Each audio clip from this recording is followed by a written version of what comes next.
بہت پرانی بات ہے۔ ایک دور دراز ریاست میں ایک عالیشان محل نما گھر تھا۔ اس گھر میں ایک نیک دل نواب صاحب اپنی اکلوتی بیٹی سنڈریلا کے ساتھ رہتے تھے۔ سنڈریلا اپنی ماں کی بہت لاڈلی تھی، لیکن افسوس کہ وہ بچپن میں ہی اپنی ماں کو کھو بیٹھی۔ ماں کے گزر جانے کے بعد نواب صاحب نے اپنی بیٹی کو ماں کا پیار دینے کے لیے ایک بیوہ عورت سے شادی کر لی۔ یہ عورت بظاہر نیک لگتی تھی، مگر حقیقت میں بہت خود غرض اور سخت دل تھی۔ اس عورت کی ایک بیٹی بھی تھی جس کا نام آزابلوا تھا۔ آزابلوا کی عمر سنڈریلا کے برابر تھی۔ شادی کے بعد کچھ عرصہ تو سب ٹھیک رہا، مگر پھر اچانک نواب صاحب کا انتقال ہو گیا۔ نواب صاحب کے گزرنے کے بعد گھر کا سارا کنٹرول سوتیلی ماں کے ہاتھ میں آ گیا۔ اس نے اپنی اصلی بیٹی آزابلوا کو تو ہر سہولت دی، لیکن بیچاری سنڈریلا پر ظلم کے پہاڑ ٹوٹنے لگے۔ وہی سنڈریلا جو ایک دن باپ کی لاڈلی شہزادی تھی، اپنے ہی گھر میں نوکرانی بن گئی۔ اب روز صبح سویرے اس کی سوتیلی ماں کی آواز گونجتی، سنڈریلا، ایو، ناشتہ تیار کرو، آزابلوا کی خدمت کرو اور پھر گھر کے سارے کام ختم کرو۔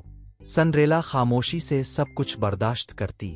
وہ گھر صاف کرتی، کھانا پکاتی، برتن دھوتی اور اپنی سوتیلی ماں اور بہن کے کپڑے بھی دھوتی۔ ان سب کے باوجود وہ دل کی نیک اور نرم مزاج تھی۔ آزابلوا ہمیشہ اپنی ماں کی طرح سنڈریلا سے جلتی تھی۔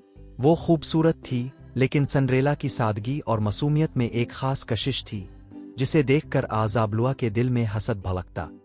وہ سنڈریلا کا دن رات کام کاج میں گزرتا، لیکن اس کے دل میں شکایت کے بجائے صبر اور شکر تھا۔ ایک دن دوپہر کے وقت سنڈریلا کپڑے دھو کر صحن میں رسی پر ڈال رہی تھی۔ اچانک آسمان سے ایک سفید الو آ کر رسی پر بیٹھ گیا۔ الو بہت کمزور لگ رہا تھا، جیسے کئی دن سے بھوکا ہو۔ سنڈریلا نے حیرت سے کہا، تم کہاں سے آئے ہو؟ الو نے نرم آواز میں جواب دیا، میرا نام جولگا ہے، میں قریب کے جنگل میں رہتی ہوں۔ وہاں سخت قحط پڑ گیا ہے، کھانے کو کچھ نہیں مل رہا، اسی لیے میں یہاں آ گئی۔ مجھے بہت بھوک لگی ہے۔ سنڈریلا نے مسکرا کر کہا، میرے پاس تمہیں دینے کے لیے کوئی خاص چیز تو نہیں ہے، مگر بیج موجود ہے۔ الو نے شکر گزار ہو کر کہا، بچر۔ اس دن سے الو اور سنڈریلا میں دوستی ہو گئی۔ اولگا روز شام کو سنڈریلا کے پاس آتا، اس سے باتیں کرتا اور دونوں ایک دوسرے کے دکھ سکھ بانٹتے۔ سنڈریلا نے پہلی بار محسوس کیا کہ وہ اکیلی نہیں ہے۔ ایک دن محل سے اعلان ہوا کہ بادشاہ کے بیٹے شہزادے کی سالگرہ قریب ہے۔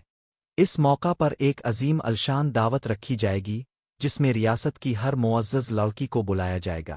مقصد یہ تھا کہ شہزادہ اپنی دلہن کا انتخاب اسی محفل میں کرے گا۔ یہ خبر پورے شہر میں جنگل کی آگ کی طرح پھیل گئی۔ ہر لڑکی خواب دیکھنے لگی کہ وہ شہزادے کی دلہن بنے گی۔ جب یہ خبر سنڈریلا کے گھر پہنچی تو اس کی سوتیلی ماں اور آزابلوا بہت خوش ہوئیں۔ آزابلوا نے فوراً آئینے کے سامنے کھڑے ہو کر اپنی خوبصورتی کو دیکھنا شروع کر دیا اور غرور سے بولی۔ ماں نے بیٹی کو سنبھالتے ہوئے کہا، ہاں ہاں بیٹی، تم تو سب سے حسین ہو، لیکن یاد رکھو اس موقع پر ہمیں بہترین لباس اور زیورات کی ضرورت ہوگی تاکہ سب کی نظریں ہم پر ٹک جائیں۔ انہوں نے نوکرانی کی طرح سنڈریلا کو آواز دی، سنڈریلا، جلد آزابلوا کے لیے نیا لباس تیار کرو، جوتے صاف کرو اور سارے زیورات نکالو۔ بیچاری سنڈریلا کا دل بھی چاہ رہا تھا کہ وہ اس دعوت میں جائے، مگر وہ جانتی تھی کہ اس کے پاس پہننے کے لیے نہ کوئی خاص لباس ہے اور نہ ہی زیورات۔ اس نے آہستہ سے کہا، کیا میں بھی اس دعوت میں جا سکتی ہوں؟ یہ سنتے ہی آزابلوا زور زور سے ہنسنے لگی۔ اے نوران، تمہیں کیا لگتا ہے شہزادہ تمہیں دیکھے گا؟ تمہیں تو ہمارے ساتھ جانے کا حق بھی نہیں۔ سوتیلی ماں نے بھی طنز کیا، خبردار، اپنی اوقات میں رہو، تم نے ہمارے ساتھ جانے کا سوچا بھی کیسے؟ یہ کہہ کر انہوں نے سنڈریلا کو اور بھی کاموں میں لگا دیا تاکہ وہ خود تیار ہو سکے۔ اس دن رات گئے تک سنڈریلا اپنی سوتیلی ماں اور آزابلوا کی تیاری میں لگی رہی۔ جب سب کچھ مکمل ہوا اور وہ دونوں خوشی خوشی سو گئی، تب سنڈریلا ایک کونے میں جا کر آہستہ سے رونے لگی۔ اس کے دل میں خواہش تھی کہ وہ بھی شہزادے کی سالگرہ کی اس محفل میں جائے، ایک خوبصورت لباس پہنے اور ایک دن کے لیے ہی صحیح سب کی نظروں میں ایک شہزادی بنے۔ इसी वक्त खिड़की से एक मानूस आवाज आई, ऐ सनरेला तमरू। ये इसका दोस्त उल्लू जोल्गा था, जो हमेशा की तरह इसे देखने आया था। सनरेला ने आहिस्ता से अपनी हालत बयान की। कल महल में बड़ी दावत है, जहां रियासत की हर लड़की जा सकती है, लेकिन मेरी सौतेली माँ और बहन मुझे जाने नहीं दे रहे। मेरे पास पहनने के लिए भी कुछ नहीं है। काश मैं भी जा सकती। ओल्गा ने गौर से सनरेला की बात सुनी और बोला, परेशान ना हो, तुम नेक दिल हो। नेकी का फल हमेशा मिलता है। कल तुम जरूर जाओगी, चाहे तुम्हारी सौतेली माँ राजी हो आना हो। मैं तुम्हारी मदद करूंगा। सनरेला ने हैरानी से पूछा, मगर कैसे? ओल्गा ने मुस्करा कर कहा, ये तुम्हें कल पता चलेगा। बस उम्मीद और सब्र कायम रखो। ये कहकर उल्लू पर से एक अजीब सी रोशनी निकली और फिजा में फैल गई। सनरेला ने ऐसा मंजर पहली बार देखा। इसके दिल में उम्मीद की किरण जागी, कि ख्वाबों में खोई हुई थी कि शायद शहजादा इसी को दुल्हन बनाए। शाम के वक्त सौतेली माँ और आज़ाबलुआ ने सनरेला को घरेलू कामों में उलझा दिया और खुद बड़ी शान से तैयार होने लगे। आज़ाबलुआ ने कीमती कपड़े पहने, भारी जेवरात सजाए और गुरूर से बोली, खामोशी से काम करती रही। दिल चाह रहा था कि वो भी इस महफिल को देखे, मगर इसके पास कुछ भी न था। जब सब तैयार होकर महल की तरफ रवाना हो गए, तो सनरेला अकेली घर में रह गई। इसने एक कोने में बैठकर आह भरी और आंसू बहाने लगी। इसी लम्हे खिड़की के पास एक चमकदार रोशनी जाहिर हुई। वो इसका दोस्त उल्लू ओल्गा था, लेकिन आज वो आम उल्लू नहीं लग रहा था। इसके परों से सुनहरी रोशनी निकल रही थी। ओल्गा ने मुस्कुराते हुए कहा, मैंने कहा था ना सनरेला, नेक दिल लोगों के नसीब बदलते हैं। तुम आज जरूर महफिल में जाओगी। सनरेला ने हैरत से पूछा, मुर्स, मेरे पास तो लिबास भी नहीं, जूते भी नहीं, और जाने की हिम्मत भी नहीं। ओल्गा ने अपनी चूंच से एक छोटा सा जादुई कंगन निकाला, जिस पर नन्हे नन्हे हीरों की चमक थी। लो, ये एक जादुई कंगन है। जैसे ही तुम इसे अपने हाथ में पहनोगी, तुम्हारा हुलिया बदल जाएगा। तुम्हें शहजादी जैसा लिबास मिलेगा, तुम्हारे पाँव में शीशे जैसे चमकदार जूते होंगे, और तुम्हारे बालों में जगमगाते जेवरात। सनरेला ने कांपते हुए कंगन अपने हाथ में पहना। अचानक इसके जिस्म के गिर्द रोशनी का दायरा बना। जब वरूश, इसके फटे पुराने कपड़े गायब थे। इसकी जगह एक हुसैन नीला लिबास था, जिस पर सितारों जैसी चमक थी। इसके पाँव में चमचमाती शीशे के जूते थे, और इसके बालों में सुनहरी ताज जैसा जेवर जगमगा रहा था। सनरेला ने कांपती आवाज में कहा, ये मैं हूं, ये सब सच है। ओल्गा ने कहा, हाँ, ये सब हकीकत है। रात के 12 बजते ही ये सब खत्म हो जाएगा, और तुम्हारा रूप वैसा ही हो जाएगा जैसा था। इसलिए महफिल में जाना, खुशी मनाना, लेकिन वक्त खत्म होने से पहले वापस आ जाना। सनरेला ने खुशी से उल्लू का शुक्रिया अदा किया और तेजी से बाहर निकली। दरवाजे पर एक सुनहरी बग्घी इसका इंतजार कर रही थी, जो खुद बखुद बनी थी। वो बग्घी में बैठी और सीधा महल की तरफ रवाना हो गई। महल की महफिल। महल में इस वक्त रोशनियों का सैलाब था। बड़े हाल में शानदार रक्स की तकरीब जारी थी। शहजादा अपने तख्त पर बैठा था और एक एक करके लड़कियों को देख रहा था, मगर इसके चेहरे पर कोई खास खुशी नहीं थी। अचानक हाल के दरवाजे खिले। सबकी नजरें एक साथ मुड़ गईं।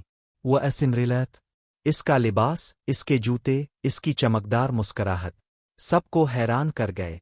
हाल में जैसे खामोशी छा गई। सब लड़कियां रश्क से इसे देखने लगे। आज़ाबलुआ के चेहरे पर जलन साफ दिखाई दे रही थी। शहजादे ने सनरेला को देखा तो वो बे-इख्तियार मुस्करा दिया। वो अपनी जगह से उठा और सनरेला के करीब आकर बोला, हिसिनिल एतम। सनरेला शर्मा गई, मगर इसने आहिस्ता से हाँ में सर हिला दिया। फिर दोनों ने हाल के बीच में आकर रक्स शुरू किया। साजिंदे बजाने लगे और सब लोग तालियां बजाने लगे। आज़ाबलुआ गुस्से से अपनी माँ को कहने लगी, ये लड़की कौन है? शहजादा इसे क्यों देख रहा है? ये तो मेरी जगह है। मगर किसी ने इसकी परवाह ना की। महल की बड़ी घड़ी ने 12 बजने का ऐलान किया। इसे फौरन उल्लू ओल्गा की बात याद आई। एद्रू के दिल की धड़कन तेज हो गई। इसने जल्दी से रक्स रोका और घबराहट में कहा, मेरी तो महफिल शुरू हुई है। मगर सनरेला ने कोई जवाब ना दिया। वो फौरन महल के दरवाजे की तरफ दौड़ गई। इसकी चमकदार शीशे की जूतियां फर्श पर बज रही थीं, और लोग पीछे से हैरानी से इसे देख रहे थे। शहजादा भी इसके पीछे भागा। सीढ़ियों से तेजी से उतरते हुए अचानक इसकी एक जूती पाँव से निकल कर गिर गई। जूती की चमक से महल के सुतून तक रोशन हो गए। सनरेला के पास रुकने का वक्त न था। वो नंगे पाँव भागती हुई बाहर निकली, बग्घी में बैठी और रात के अंधेरे में गायब हो गई। महल में सिर्फ एक शीशे की जूती रह गई थी, जिसे शहजादा हैरानी और मोहब्बत भरी नजरों से उठा रहा था। इसने आहिस्ता से कहा, मैं इसे ढूंढ कर रहूंगा। ये जूती जिसके पाँव में फिंट होगी, वही मेरी जिंदगी की मलिका होगी। महल में सब मेहमान सरगोशियां करने लगे। आज़ाबलुआ और इसकी माँ के चेहरे पर सख्त जलन और गुस्सा था। इस रात सनरेला अपने कमरे में वापस आ गई। वो फिर वही पुराने कपड़ों में थी, लेकिन इसके दिल में एक नई उम्मीद थी। सुबह महल में एक ऐलान हुआ। शहजादा ने कहा, मैं इस लड़की को ढूंढूंगा जिसके पाँव में ये शीशे की जूती फिंट होगी। ये खबर पूरे शहर में फैल गई।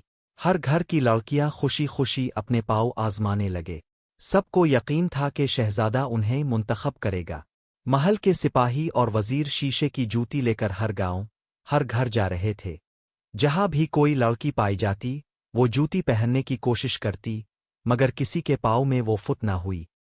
आज़ाबलुआ का गुरूर। जब वो सनरेला के घर पहुंचे, तो आज़ाबलुआ फौरन आगे बढ़ी। ये जूती तो बस मेरे पाँव के लिए बनी है। इसने जोर लगाकर जूती पहनने की कोशिश, जितना भी दबाया, इसके पाँव में ना आई। सौतेली माँ ने वजीर से कहा, शायद ये जूती थोड़ी ढीली हो गई है, मगर हमारी बेटी ही शहजादे की पसंद है। वजीर ने साफ जवाब दिया, नहीं बीबी जी, ये जूती सिर्फ इसी लड़की के पाँव में आएगी जो कल रात महफिल में थी। सनरेला थी, जो कमरे के कोने में खड़ी थी। तुम्हारे पाँव में कैसे आ सकती है?